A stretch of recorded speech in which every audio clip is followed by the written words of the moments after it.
For the third day in a row, Oregon has set a record number of daily COVID cases. We want to show you here a look at the latest numbers on this graph. This is from the Oregon Health Authority, reporting just over 7,600 new cases today. You can see that big spike there on the far right-hand side of your screen.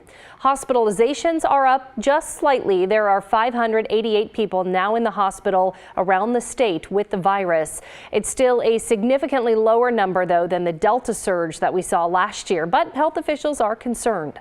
This afternoon, doctors from the Tri-County area addressed the current state of COVID. Mike Benner joins us with more on what they had to say. Mike. Well, Ashley, it boils down to this. The Omicron variant of COVID-19 is spreading so far and so wide that if you find yourself getting sick in the coming weeks, in all likelihood, you've contracted COVID. And that's because this Omicron variant is quite good at jumping from one person to another, getting into our throats and staying there. That, according to Dr. Jennifer Vines from Multnomah County. Dr. Vines says she is confident all of us will feel the squeeze of Omicron moving through the community and people getting sick, leading to widespread disruptions. She thinks most of us will actually contract Omicron and experience either mild or no symptoms. And Dr. Vines believes some of us will actually get severely ill.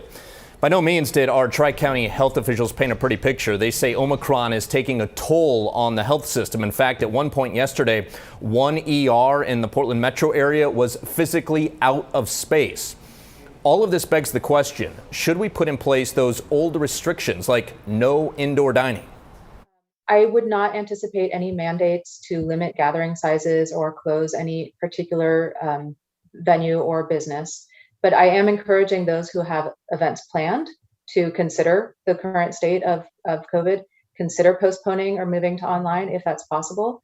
It won't be a mandate, but it's important for everybody to understand where we are with this and take the precautions that you can take. All right, Dr. Sarah Present and her colleagues say it is important to limit your contact with people and, of course, get vaccinated and boosted if you haven't already, and wear tight-fitting masks. That is what we're hearing from health officials in Washington state as well. They addressed media this morning saying that 80% of recent infections in the state appear to be Omicron. This is affecting both the vaccinated and unvaccinated.